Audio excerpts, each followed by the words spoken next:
Hello everyone, আসসালামু আলাইকুম। Hope you all are doing well. আজকে চলে আসলাম আরও একটি নতুন মজাদার রেসিপি ভিডিও নিয়ে। আজকে আমরা ছাদের মধ্যে পিকনিক করছি, তো ভাবলাম কেননা পিকনিকটা আপনাদের সঙ্গে একটু শেয়ার করা যাক। As you guys can see যে আমরা ছাদে অলরেডি এসে পড়েছি। ছাদের আবহাওয়া খুবই ঠান্ডা, কুয়াশা দিয়ে একদম মেঘমেঘ, মনে হচ্ছে এখনই বৃষ্টি নামবে, তবে এগুলো সবই কুয়াশা। তো এই ঠান্ডার মধ্যে আমরা লাকড়ির চুলার মধ্যে আমরা আমাদের পাতিলটাকে লেপে একটু বসিয়ে দিলাম। আজকে আমাদের রান্না হবে চিকেন বিরিয়ানি, যেটা একটু মজাদারভাবে রান্না করা হবে। তো ভাবলাম আপনাদেরকে একটু রান্নার রেসিপিটা দেখাই। তো প্রথমেই আমাদের লেপে নেওয়া পাতিলটাকে বসিয়ে দেওয়া হয়েছে, এরপর এতে বাটার দিয়ে দেওয়া হলো। এবার বাটারটাকে একটু মেল্ট হওয়ার পর এতে পরিমাণ মতো তেল দিয়ে দেওয়া হচ্ছে। এবার তেল দিয়ে এতে পেঁয়াজ কুচি এবং কাঁচামরিচ কুচিটাকে ভালো মতো ভেজে নিতে হবে। এটাকে একটু ভালো মতো নাড়াচাড়া করে একটু বাদামি করে নিতে হবে। প্রচুর বাতাস, যার কারণে আমাদের একটু আসলে সমস্যা হচ্ছিল। তো পেঁয়াজটা হালকা একটু বাদামি হয়ে আসলে এবার পরিমাণ মতো আদা রসুন বাটা দিয়ে দিতে হবে। আপনারা সবাই যে যার যার পরিমাণ মতো ইউজ করবেন। এরপর আমরা এখানে লবণ দিয়ে দিচ্ছি, স্বাদ মতো লবণ দিয়ে দিব।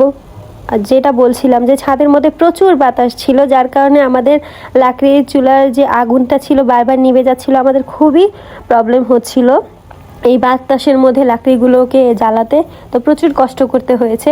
তো এরপর এই তো পেঁয়াজটাকে হালকা করে বাদামি করে নিচ্ছি। এবার এতে এক এক করে মশলা দিয়ে দিচ্ছি, জায়ফল, এলাচ, লবঙ্গ, দারচিনি, এগুলো সবগুলোকে বেটে, পোস্তদানা, এগুলো সবগুলোকে বেটে এবার আমরা ভালো মতো মিক্স করে নিচ্ছি। এবার এতে জিরে গুঁড়ো, ধনিয়া গুঁড়ো, এগুলো সবগুলো অ্যাড করে দিব। অ্যাড করে এটাকে ভালো মতো কষিয়ে নিচ্ছি।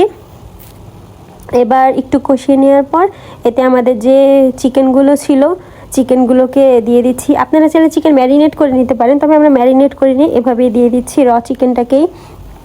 তো আমরা সব রেডি করে ছাদে নিয়ে গিয়েছিলাম, চিকেনটাকেও ধুয়ে নিয়ে গিয়েছিলাম। এই তো চিকেনটাকে আমরা দিয়ে দিচ্ছি। এবার এতে আমরা এক প্যাকেট রাঁধুনি মশলাও, তেহারি মশলাটা অ্যাড করেছিলাম, সেটার ক্লিপটা আমি আসলে নাই। তো এটাকে আবারও একটু ভালো মতো মিক্স করে নিতে হবে।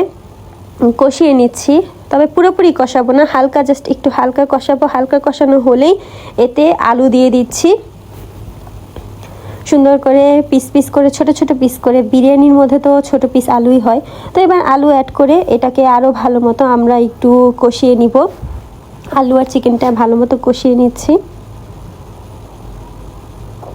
এবার এটাকে একটু নাড়াচাড়া করে আমরা কিছুক্ষণের জন্য এটাকে একটু ঢেকে রেখে দিব।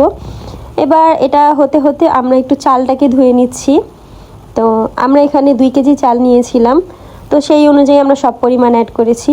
তো এই তো আমাদের মাংস এবং আলু কষানো হলে আমরা একটু সামান্য পরিমাণ পানি দিয়ে দিচ্ছি। এবার পানি দেওয়ার পর আমরা এটাকে আবারও কিছুক্ষণের জন্য নাড়াচাড়া করতে থাকবো। ঢেকে রেখেছিলাম, এবার ঢাকনাটা খুলে আবারও কিছুক্ষণের জন্য নাড়াচাড়া করে নিচ্ছি। প্রচুর বাতাস, এত ধোঁয়া বের হচ্ছে যে ভিডিওর মধ্যে দেখাই যাচ্ছিল না।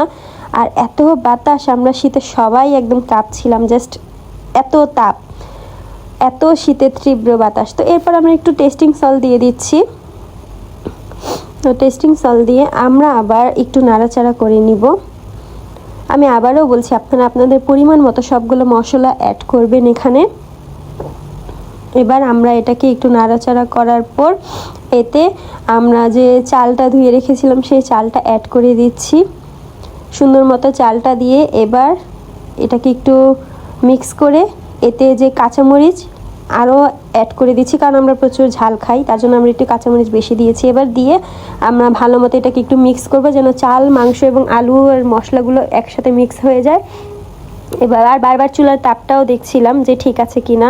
তো এবার এটাকে একটু ভালো মতো মিক্স করে এতে গরম পানি দিয়ে দিচ্ছি। আমরা এখন চালটাকে দমে বসাবো, তার জন্য আমরা গরম পানি অ্যাড করে দিচ্ছি। এবার পানি দিয়ে আমরা এটাকে একটু নাড়াচাড়া করব, যেন পানি সব জায়গায় ঠিক মতো যায়। এবার এটাকে নাড়াচাড়া করে আমরা এতে কিছুক্ষণ পর আবার যে আমাদের আরেকটা রাঁধুনি তেহারি মশলা ছিল সেটা আমরা অ্যাড করে দিচ্ছি। আমরা এখানে টোটাল 2টা রাঁধুনি তেহারি মশলা মিক্সটা অ্যাড করেছি। তো এবার আমরা গাজর কেটে রেখেছিলাম, আপনারা চাইলে এটা স্কিপও করতে পারেন, আমরা এখানে গাজর অ্যাড করেছি। তো এই তো গাজর দিয়ে আমরা সুন্দর মতো নাড়াচাড়া করে নিচ্ছি। এবার নাড়াচাড়া শেষ হলে আমরা আবার অ্যাড করছি দুধ। আপনারা দুধটা স্কিপ করতে পারেন, তবে আমাদের দুধ দিয়ে ভালো লাগে, তার কারণে আমরা এটা অ্যাড করেছি। এবার দুধ দিয়ে আবারও একটু ভালো মতো মিক্স করে নিচ্ছি। এবার একটু মিক্স করে এটাকে আমরা সুন্দর মতো ঢাকনা দিয়ে কিছুক্ষণের জন্য ঢেকে রাখবো। আমাদের বিরিয়ানিটা হচ্ছে, আমরা একটু আগুনের তাপমাত্রাটা একটু কমিয়ে দিয়েছি। তো এবার কিছুক্ষণ পর ঢাকনা খোলার পর এরকম লুকটা আসবে, খুবই সুন্দর স্মেল আসছিল, সাথে সাথেই খেতে ইচ্ছে করছিল, তবে এখনও প্রিপেয়ার হয়নি, যার কারণে এখন খাওয়া যাবে না। তো স্মেল নিয়েই আমরা একটু অপেক্ষা করছিলাম। তো এবার আসছিল, এবার আমরা এটাকে কিছুক্ষণ একটু এভাবে রেখে দিয়েছিলাম। রেখে দেওয়ার পর এবার আমরা ঢাকনা দিয়ে ঢেকে উপর দিয়ে একটু কয়লা দিয়ে দিয়েছিলাম। কয়লা দিয়েছি যেন এই উপরের দিকটাও একটু তাপ লাগে। তো সুন্দর মতো আমাদের হয়ে গেল। এই তো ঢাকনা খোলার পর আমাদের বিরিয়ানি, মজাদার বিরিয়ানি রেডি হয়ে গেল। এবার বিরিয়ানিটাকে সুন্দর মতো এপিট ওপিট করে নিয়ে নেওয়া হচ্ছিল, যেন কোনোটার সাথে লেগে না থাকে, সুন্দর মতো হয়ে যায়। তো এবার রান্নার শেষে আমি চলে গেলাম একটু ভিডিও করার জন্য, যেন আপনারা একটু বুঝতে পারেন যে এটা আমি রান্না করেছি। তো যাই হোক, আমি রান্না করি নাই, আমি জাস্ট একটু ভিডিও করার জন্য এখানে বসেছিলাম। তো বিরিয়ানির তো স্মেল খুবই সুন্দর আসছিল, সাথে প্রচুর শীত ছিল। তো আমরা ছাদ থেকে নেমে গিয়েছি, কারণ ছাদে খাওয়া ইম্পসিবল। ছাদ থেকে নেমে গিয়ে এবার আমরা রুমে বসে পড়লাম। রুমে বসে সুন্দর করে প্লেটের মধ্যে সার্ভ করে আমরা সবাই মিলে খুবই মজা করে একসাথে খেয়েছি। আলহামদুলিল্লাহ, আজকের খাবারের জন্য খাবারটা খুবই মজার ছিল। এই ভিডিওটি এখানেই শেষ করছি। সবাই ভালো থাকবেন, সুস্থ থাকবেন। Tata everyone.